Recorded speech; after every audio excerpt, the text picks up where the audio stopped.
اللہ تعالی برکاتہ۔ حضور سیدنا سرکار نظام الدین اولیاء علیہ رحمت الرضوان کا 718واں عرس پاک چل رہا ہے۔ آج 11 بجے کل شریف ہوگا۔ آپ لوگ کل شریف میں شرکت کریں اور زیادہ سے زیادہ ایصال ثواب کریں، حضرت کی بارگاہ میں نیاز و فاتحہ کریں۔ یا نبی اللہ حبیب اللہ صلی اللہ تعالی علیہ وسلم، صلاۃ و سلام علیک یا رسول اللہ، یا نبی اللہ حبیب اللہ۔ حضور سیدنا سرکار نظام الدین اولیاء محبوب الہی رحمۃ اللہ تعالی علیہ کا عرس پاک چل رہا ہے اور آج کل شریف بھی ہوگا۔ انہی کا ذکر خیر ہم کر رہے ہیں، اور کیوں نہ ہو، کیونکہ ان کا بڑا احسان ہے اہل سنت والجماعت پر، قوم مسلم پر۔ دیکھیے، نظام الدین اولیاء علیہ رحمت الرضوان اللہ کے محبوب ہیں، محبوب الہی کہا جاتا ہے آپ کو۔ اور یہ کل ہم نے آپ کو بتایا تھا عصر کی نماز میں کہ آپ کو محبوب الہی کیوں کہا جاتا ہے۔ وہ دو وجہ سے، ایک تو اپنی ماں کی خدمت کرنے کی وجہ سے، اور ایک علم دین کی وجہ سے۔ بادشاہوں نے بھی، لوگوں نے بادشاہوں کو اکسایا کہ نظام الدین اولیاء کے یہاں پر بڑی بھیڑ بھاڑ لگتی ہے، ہو سکتا ہے کہ تمہاری حکومت کا تختہ پلٹ کر دیں۔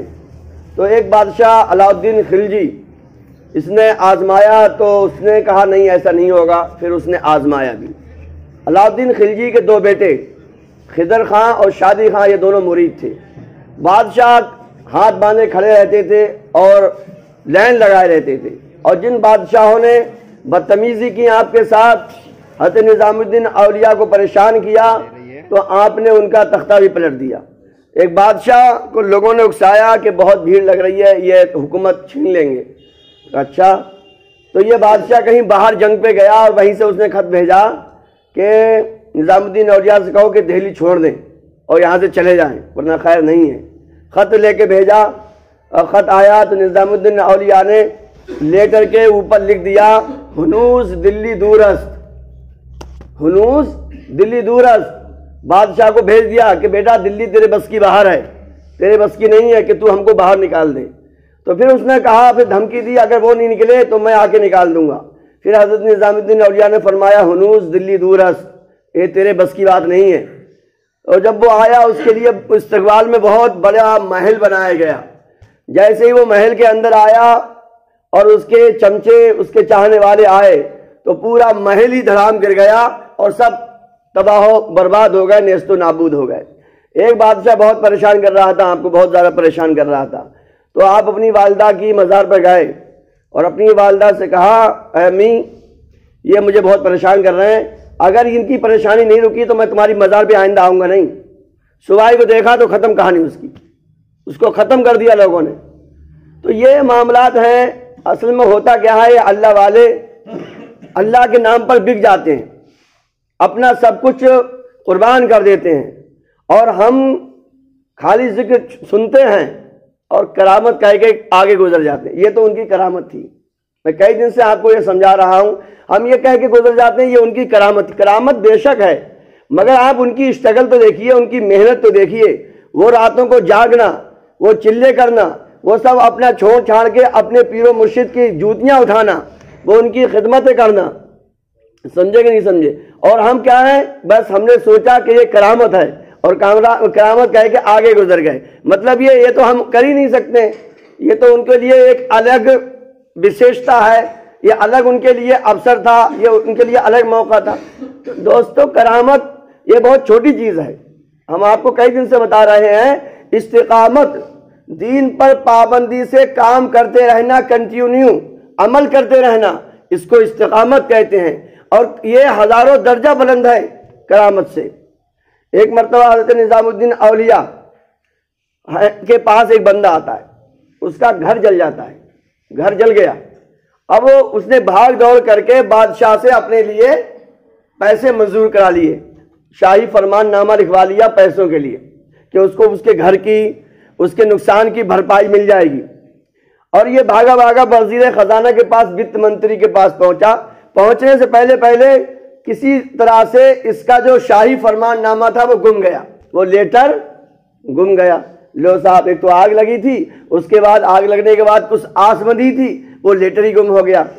اب یہ بھاگا بھاگا حضرت نظام الدین اولیاء کی بارگاہ میں آیا، کہا حضرت میرا تو گھر بھی جل گیا اور میں نے بڑی بھاگ دوڑ کر کے اپنے لیے پیسے منظور کروائے تھے، وہ میرا لیٹر بھی گم گیا۔ اچھا، نظام الدین اولیاء نے فرمایا آج ہمارے پیر و مرشد حضرت مسعود گنج شکر رحمۃ اللہ علیہ کی نیاز ہے، آپ تھوڑا سا فاتحہ کے لیے حلوہ لے آؤ، فاتحہ کے لیے حلوہ لے آؤ۔ آپ دیکھیے فاتحہ دلانے کی کتنی زیادہ برکت ہوتی ہے۔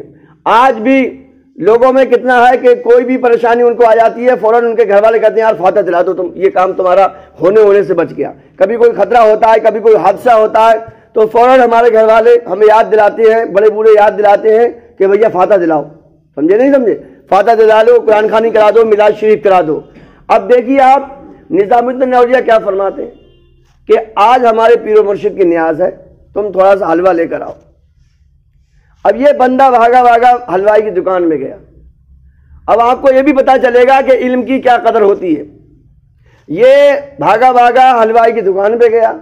جب انہوں نے کہا کہ بھائی اتنا حلوہ دے دو، جیسے ہی دیکھا کہ حلوائی ایک کاغذ میں جس کاغذ میں جس ردی میں حلوہ لپیٹ رہا تھا، اس کی جب نظر پڑتی ہے تو وہ ردی وہی لیٹر ہوتا ہے، وہی لیٹر ہوتا ہے۔ تو اس حلوائی کے لیے تو ایک تھوڑی سی ردی تھی، مگر اس کے لیے پورا گھر تھا، گھر کا کھانا خرچہ بھی تھا، وہ پورا فرنیچر تھا، اس تھوڑے سے کاغذ میں ساری کائنات تھی اس کی تو۔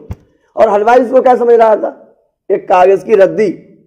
اور نظام الدین اولیاء کی نظر دیکھیے، اللہ والوں کو رب کائنات اتنی طاقت دے دیتا ہے کہ پوری دنیا ان کے سامنے ایک اسکرین جیسی ہوتی ہے۔ جیسے آج ہم اسکرین دیکھتے ہیں، کر لو دنیا مٹھی میں، گلوبل ولیج بن چکی ہے پوری دنیا، یہ ہم آج سن رہے ہیں۔ اور اللہ والے تو ہمیں پہلے ہی سے سمجھاتے آئے ہیں کہ ہمارے لیے دنیا پوری گلوبل ولیج ہے۔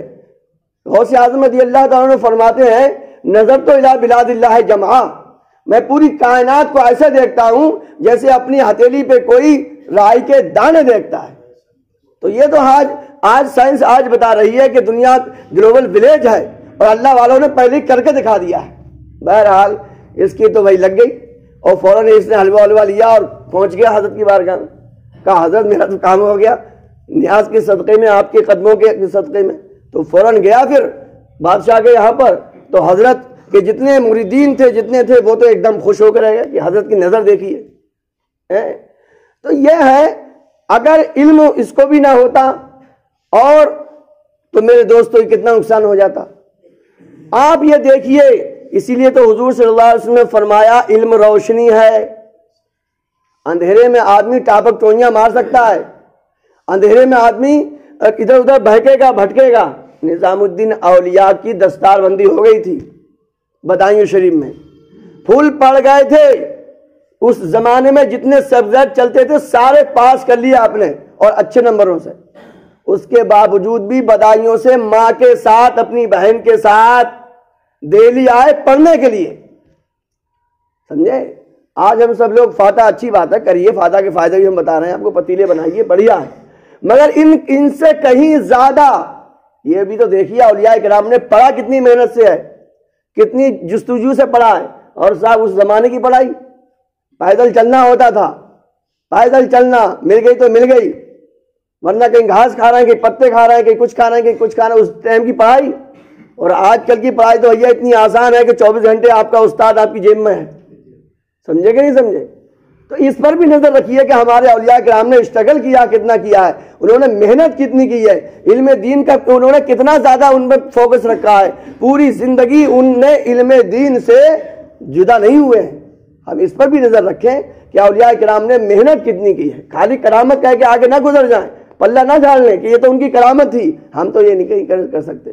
سچا غلام یہ ہوتا ہے کہ اپنے چاہنے والے کی ہر چیز کو دل و جان میں اپنے وہ رسا لیتا ہے، بسا لیتا ہے، اپنے اندر اتار لیتا ہے، اور فنا ہو جاتا ہے، گم ہو جاتا ہے۔ رب کائنات کی بارگاہ میں دعا ہے کہ ہمیں اولیاء کرام کے نقش قدم پہ چلنے کی توفیق عطا فرمائے۔ ہو سکے تو وہاں پہنچے، نہیں ہو تو اپنے گھروں پہ درود فاتحہ کریں، نظر نیاز دلاتے رہیں، نظر نیاز سے دور نہ رہیں۔ یہ نظر نیاز ایسی چیز ہے کہ ہمیشہ آدمی کو کام دیتی ہے، مگر نظر نیاز سے پھر بھی میں کہوں گا کہ اولیاء کرام نے جو کیا ہے اس کو آپ دھیان سے دیکھیے اور کریے، اور علم کے بغیر کوئی چارہ نہیں ہے۔ وہی قوم ترقی کرے گی دنیا میں، اور اگر ایمان والی ہے تو آخرت میں بھی، جو علم دین سے جڑی رہے گی۔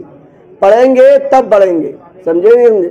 جتنی زیادہ لرننگ ہوگی اتنی زیادہ ارننگ ہوگی. دولتیں دو طرح کی ہوتی ہیں، ایک صرف دنیا میں کام آنے والی ہوتی ہے اور ایک دنیا اور آخرت دونوں جہاں میں کام آنے والی ہے. دولت سے مراد یہی نہیں ہے کہ پیسہ پیسہ، نماز بھی ایک دولت ہے، اچھے کام بھی ایک دولت ہے، عبادت بھی اچھی دولت ہے، اور ایکچول میں صحیح معنی میں اصل دولت یہی ہے جو ہمارے کارنامے ہیں، جو ہمارے اچھے کام ہیں، جو ہمارے عمل ہیں. واقعی میں سچ مچ میں حقیقت میں یہی دولت ہے. رب کائنات ہمیں دونوں جہان کی دولتیں عطا فرمائے. اللہم صلی